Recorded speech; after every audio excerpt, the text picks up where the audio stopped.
안녕하세요. 부동산을 보는 리얼아이 박감사입니다. 우리나라의 정치적 불확실성이 제거되는 조치 이번에 있었죠. 헌재에서 윤 대통령 탄핵이 결정이 났습니다. 8대0 전원 일치로 인용이 됐는데 이는 정치적인 상황을 떠나서 국론의 분열을 막고 앞으로 나아갈 수 있는 적절한 조치였다고 저는 개인적으로 생각을 합니다. 어쨌든 4월 4일자로 계엄을 선포했던 대통령이 대통령직을 잃었어요. 헌법 수호의 책무를 저버리고 국민 신임을 배반했다라는 이유로 탄핵이 이루어졌습니다. 이런 조치가 이루어지자마자 환율이 30원 가까이 뚝 떨어지는 현상이 벌어졌죠. 2년 5개월 만에 최대 폭의 하락을 보였습니다. 정치적인 불확실성이 해소가 반영됐다라는 평가가 있고 또 코스피 미국발 악재가 있음에도 떨어지는 폭이 좀 줄었다 안도하는 기사 많이 나왔었는데 여전히 불안하죠.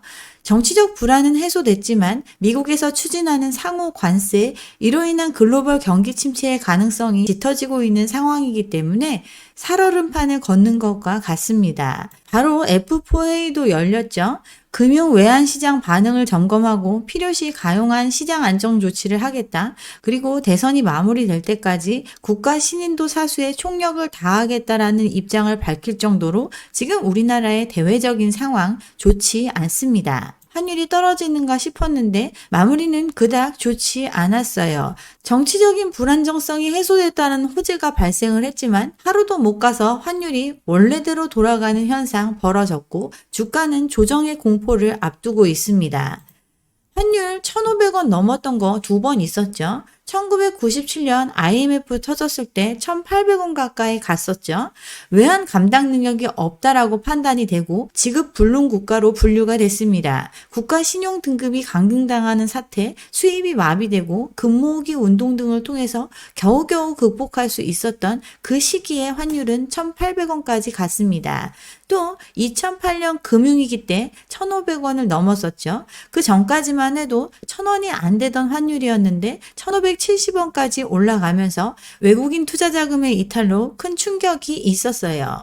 그리고 지금 1,400원대 후반을 유지하고 있습니다. 아무 충격이 없는데 이미 1,500원에 가까워져 있는 상태예요. 계엄 이후에 1,450원을 넘어가고 다시 계속해서 그 상태를 유지하고 있을 정도로 환율은 불안한 상황입니다. 주가는 조정을 앞두고 있다고 했죠. 왜 그렇죠? 앞으로 닥칠 경기 침체에 대한 우려가 커지고 있기 때문입니다. 미국의 관세가 이제 시작이 됐어요. 미국 전 세계를 상대로 10% 기본 관세를 발표를 했습니다. 국가 간의 장벽을 낮추고 글로벌 공급망 구축을 통해서 싸게 많이 소비하는 이런 형태로 경기가 굴러갔었는데 이제 높은 장벽을 쌓기 시작을 했습니다. 미국에서 생산 불가능한 특정 광물이나 이미 더 높은 관세를 부과한 품목 이런 걸 제외하고 대다수의 품목에 적용되는 보편 관세가 발의가 됐습니다. 아직 우리나라의 주력 상품인 반도체에 대한 부분은 결정되지 않았죠. 어쨌든 한국 같은 경우 최악의 침해국으로 분류하면서 25%를 부과하기로 결정을 했고 일단 5일부터 10%, 9일부터는 25%로 올라가는 상황 예정되어 있습니다. 미국이 이렇게 하니까 그나마 맞설 수 있는 중국 같은 경우 맞불 관세를 10일부터 발의하기로 했죠. 34%의 맞불 관세가 시행될 예정입니다. 이렇게 되면 어게인 2018년도 이 상황이 됩니다. 미중 무역 갈등이 극에 달했던 그 시기보다 더 센 형태로 다시 무역 전쟁이 시작이 됐어요. 관세발 무역 전쟁이 터지나 하면서 지금 자산 시장은 떨고 있습니다. 뉴욕 증시 같은 경우 5년 만에 최대 폭으로 하락을 했습니다. 코로나 팬데믹 공포가 절정에 이르던 그때 낙폭 이후로 5년 만에 최대 수준으로 떨어졌어요. 지난 3, 4일 이틀간 낙폭만 나스닥 같은 경우 11%를 웃돌 정도로 급락세를 보이고 있습니다. 세계 경제 침체 확률은 40%에서 60%로 높아졌다라는 분석 분석도 나오고 있는데 이 상황에 대해서 즉각적인 금리 인하 등을 통해서 경기 침체를 막기 위한 조치를 할 거라고 기대를 하고 있지만 경기 침체보다는 관세로 인한 인플레이션 우려가 더 크게 인식되고 있습니다. 미중 무역 갈등이 한참이던 시기 2018년도이죠. G2의 싸움에 우리나라 고래 싸움에 새우 등 터질 정도로 굉장히 어려운 시기를 겪었습니다. 코스피 2000도 붕괴되는 상황 겪었었죠. 글로벌 금융시장은 굉장히 불안한 모습을 보였고 그 공포감은 국내 증시에 직격탄을 날렸어요. 또 미국의 본격적인 관세 부과 이는 우리나라 경제에 큰 충격을 줄 수밖에 없습니다. 과거의 경험을 통해서 알 수 있어요. 일단 수출 부분에 타격을 입을 수 있겠죠. 우리나라 철강, 반도체, 2차 전지 이런 중간재 수출을 주로 하는 나라입니다. 이거 중국에 공급해서 완제품 생산을 지원하는데 중국 같은 경우 미국의 특별히 더 견제당하고 있죠. 대미 수출 감소하면 우리나라 수출도 위축될 가능성이 높습니다. 또 우리나라가 직접 수출하는 항목에 대한 규제도 크죠. 자동차 이런 데 큰 충격이 옵니다. 미국에 대한 수출이 부담스러워지면서 중국산 제품 같은 경우 우리나라에 대한 비중 확대될 수 있겠죠. 국내 시장 경쟁을 심화시키고 이로 인해 우리나라 산업 전반의 가격 경쟁력이 약화되는 요인으로 작용될 수 있습니다. 또한 이런 갈등이 장기화되면 금융시장의 변동성이 확대가 되겠죠. 외환시장의 불안정성 지금도 심각한 상황인데 이런 변동성에 대한 우려 커지고 있습니다. 경제 성장률 이로 인해서 둔화될 수밖에 없겠죠. 우리나라 1.5% 이 정도 예상했던 거 이제 1%대 미만 그 이하가 될 수도 있다라는 두려움에 빠져 있어요. 관세의 고물가가 오래 갈 수도 있기 때문에 금리를 내리는 조치에 대해서는 신중한 입장을 보이고 있다고 말씀드렸죠. 관세가 인플레이션을 높이게 되는 것 당연한 귀결입니다. 들어오는 가격에 더 세금을 붙이니까 물가는 상승할 수 있겠죠. 코로나로 인해서 이미 인플레이션에 큰 영향을 받고 있었고 이를 고금리를 통해서 겨우 잡나 싶었는데 다시 인플레이션에 대한 우려는 커지고 있습니다. 관세의 영향이 기존 예상보다 더 오래 지속될 수 있을 거다라는 우려가 커져가고 있어요. 이 얘기 금리를 내려서 경기를 부양하기에는 인플레이션 상황이 받쳐주지 않는다. 즉 이러지도 못하고 저러지도 못하는 진퇴양난의 상황임을 보여주고 있습니다. 아래 공포가 금융시장을 뒤덮고 있고 패닉에 빠졌어요. 뉴욕 증시에서 9,600조가 사라질 정도로 탈출 러시가 벌어지고 있습니다. 금도 팔았다라는 얘기 나오고 있죠. 불확실성이 커지니까 안전자산에 대한 선호 심리가 커지고 있는데 자산시장의 투자자들 다 레버리지 활용했죠. 글로벌 증시가 폭락하면 유동성이 부족한 사람들 금을 팔아서라도 이 자금을 메꿔야 합니다. 마진콜 상황에 직면한 경우 현금 확보를 위해서 안전자산인 금을 매도하는데 그런 현상이 발생하면서 최근 계속 올라가던 금값 살짝 내리는 현상까지 나타났습니다. 관세를 부과하면 인플레가 생기죠. 성장이 동반되지 않는 인위적인 인플레가 추가적으로 발생을 했습니다. 수출은 줄어들고 수입 비용은 상승을 합니다. 공급망은 위축이 되니 경기는 식고 물가는 올라가는 상황이 심해지겠죠. 우리나라 중간재 위주의 수출 시장인데 수출도 줄어들고 각국의 대응에 따라서 환율 불안 야기될 수 있습니다. 환율이 불안하면 물가는 또 올라가겠죠. 환율을 조금이라도 안정시킬 수 있는 방법, 우리나라에서 돈이 빠져나가지 않게 하는 거 이건데 결국 기준금리의 동결 내지 상승 이것만이 해결책입니다. 근데 올릴 여력 없죠. 이미 부채의 한계 상황이다 보니까 동결할 가능성이 매우 높습니다. 경제 상황이 너무 안 좋으니까 내리라는 요구가 커질 거고 상황에 따라서 내리는 선택을 할 수도 있습니다. 근데 내리면 외국인 자금이 더 유출되는 구조로 가는 거죠. 환율을 포기하게 됩니다. 금융 불안이 커지고 국가의 신용도는 떨어지고 통화 안정은 상실하는 최악의 상황을 맞이하게 될 겁니다.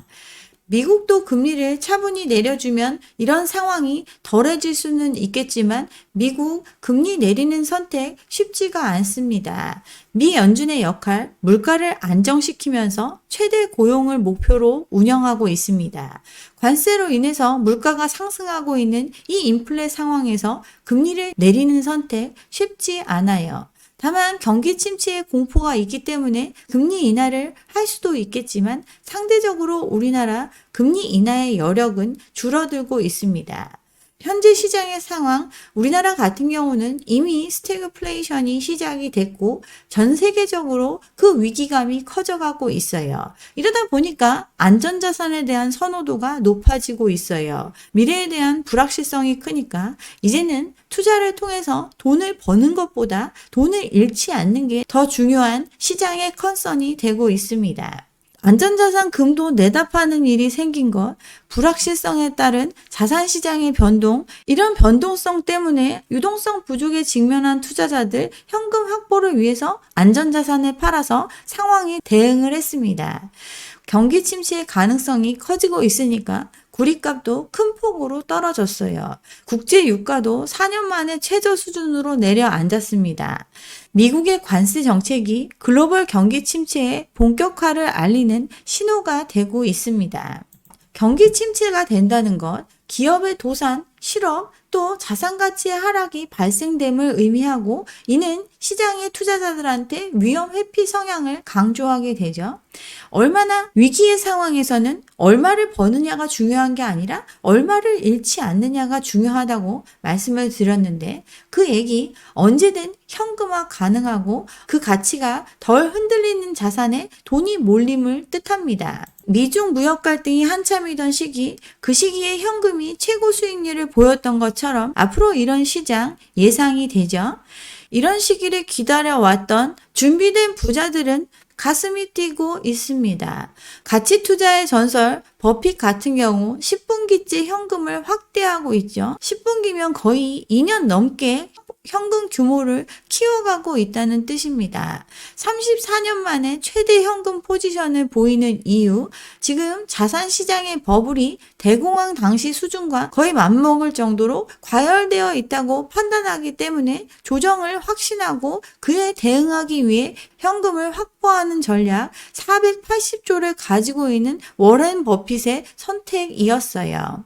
미국 이 관세 정책으로 인해서 경기 침체의 가능성을 매우 높게 보고 있고 두 분기 연속 마이너스 성장이 될 거고 세계 경제 침체도 심해질 거다라고 예측하고 있습니다. 내년까지 인플레이션이나 실업률이 상승할 걸로 예상하고 상호 관세가 사실상 증세와 같은 효과이기 때문에 투자와 소비 심리를 위축시킬 거로 예상하고 있습니다.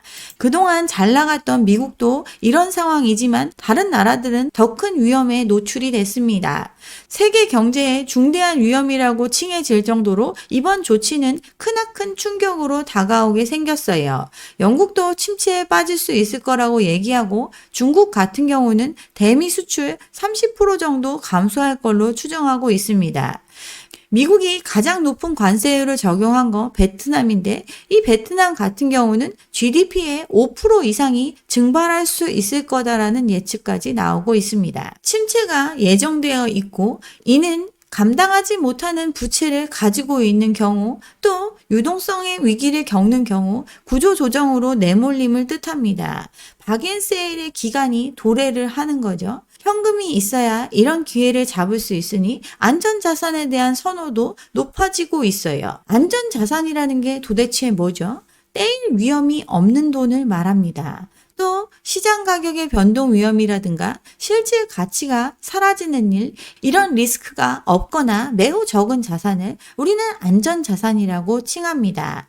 미국 국채 이런 거 안전자산이죠. 기축통화국이 발행하는 채권으로 디폴트 가능성이 거의 없기 때문에 때가 되면 띄이지 않고 적용된 이자를 받을 수 있는 상품, 이런 게 안전자산입니다. 현금 안전자산 맞죠? 여기서 말하는 현금 달러 달러입니다. 언제든 사용 가능하고 누구나 신뢰하고 있는 자산이기 때문에 이런 게 안전자산입니다. 금도 마찬가지죠. 실물로서 돈의 기원이라고 할 수 있을 정도로 선호되는 안전자산이기 때문에 최근 급등하고 있습니다. 달러 말고도 엔화, 스위스 프랑, 정치 경제적으로 안정된 국가의 통화 또한 현금으로 인식되니까 이런 게 안전자산입니다. 초우량 부동산도 안전자산으로 분류될 수 있습니다. 근데 여기에 해당되는 거 침체기에도 안정적인 수익을 가져다 줄 수 있는 자산, 변동성이 큰 부동산은 여기에 해당되지 않습니다. 원금을 보존해주고 변동성은 낮으면서 언제든 유동성을 확보할 수 있는 이런 자산을 우리는 안전자산이라고 칭할 수 있습니다. 이런 개념에서 볼 때 위기의 상황에서 안전한 자산, 과연 아파트가 맞나요?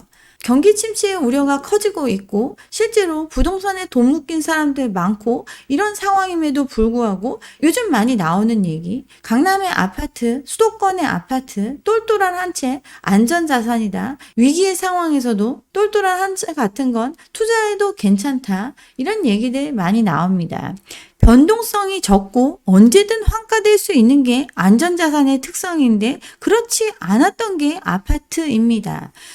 코로나 터지고 나서 자산시장의 폭등에 따라서 주식시장, 코인시장, 아파트시장 가리지 않고 자산시장의 상승 현상이 일어났습니다. 유동성이 풀리고 레버리지를 극대화해서 자산시장의 뻥튀기가 이루어졌는데 이때 오른 자산 중에 대표적인 것이 부동산입니다.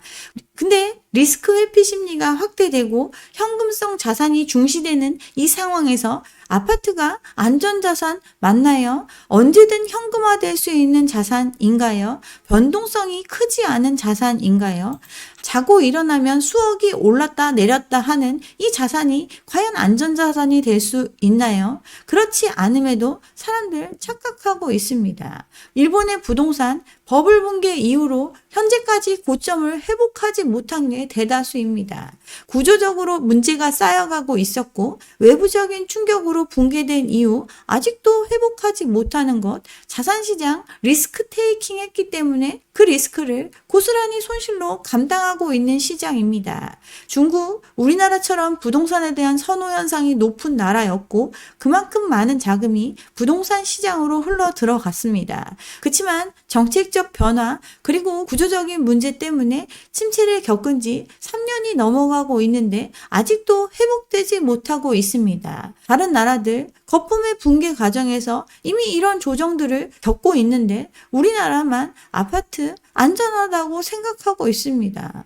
버블7 이후에 강남이 가장 큰 폭의 하락을 경험했었는데 이런 과거의 경험들은 다 잊은 채 아파트가 안전한 자산이라고 믿고 있습니다. 지금 강남 여전히 뜨겁다고 얘기하지만 둔촌주공 미분양 사태가 벌어진 거 22년도의 일입니다. 사람들 유동성이 축소되는 시장이 오니까 그걸 사주지 못했고 계속 오를 거다라는 아파트 안 팔리는 시장이 왔습니다. 지금 우리나라 자산 80%가 부동산에 묶여 있고 이건 부채의 고리로 연결되어 있습니다. 부채의 한계 상황에 내수는 침체되고 환율은 치솟아 오르고 정부가 그나마 정책자금 풀고 온갖 부양책으로 버텨왔지만 체력은 바닥난 상태, 그래서 거래도 줄어든 상황 겪고 있었어요. 근데 여기에 외부적인 충격까지 발생을 한 겁니다. 근데 안전한 자산이라고 끝까지 믿고 있어요. 안전자산 수요가 몰려서 금, 엔화 가격이 오르고 있죠. 국제 금 가격 올 들어서만 거의 20% 가까이 올랐습니다. 금반지 하나 살 때 예전에 한 30만 원 했던 것 같은데 이제 65만 원을 줘야 살 수 있습니다. 더 금값이 오를 걸로 예상하고 있죠. 미국 국채 가격도 올라갔죠. 주식에서 빠져나온 자금이 대거 안전한 국채로 몰리는 현상 벌어지고 있습니다. 일본 마이너스 금리에서 제로 금리, 초저금리 정책을 계속해서 써왔기 때문에 상대적으로 약세를 보였었는데 엔화 같은 경우는 지불 능력에 대한 의심을 받지 않습니다. 또 상대적으로 낮은 물가 상승률을 보이고 있죠. 안전자산인 엔화 수요가 급증하면서 가치가 상승하고 있습니다. 우리나라 사람들 일본 많이 갔었는데 800원대 막 이랬었는데 벌써 1000원대를 목전에 두고 있습니다. 위험자산 가격은 급락을 보이고 있죠. 원유, 비트코인 이런 것들 급락세를 보이고 있습니다. 미국의 관세 정책으로 미국 경기가 침체될 걸 예상하고 있고 달러 인덱스 1년 기준으로 봤을 때 굉장히 떨어지고 있는 상태죠. 불확실성이 커지고 있고 그동안 잘 나간다던 미국 또한 경기 침체의 시작이 예상되고 있습니다. 달러 약세의 요인이 발생하고 있고 달러를 대신하는 금, 엔화 수요가 급증하면서 강세를 보이고 있어요. 미국 경기 침체를 막기 위해 금리 인하 조치하면 달러 약세 현상은 더욱 두드러지겠죠. 일부러 유도할 수도 있습니다. 수출 경쟁력을 높이고 부채의 디레버리징이 가능하기 때문에 달러 약세를 미국은 원할 수도 있습니다. 문제는 우리나라입니다. 이럼에도 불구하고 우리나라는 지금 평가절하되고 있습니다. 부채의 한계 상황, 인구의 감소로 인한 구조적인 변화 과정, 세계는 지켜보고 있습니다. 지금 구조적인 문제에 외부적인 충격까지 발생을 했는데 부채로 버티고 있는 아파트, 금, 엔화와 같은 안전자산이라고 치부되면서 계속 그 가격을 유지할 수 있을까요? 한국은 이미 끝났다라는 말이 공공연하게 돌고 있을 정도로 우리나라의 문제에 인식되고 있습니다.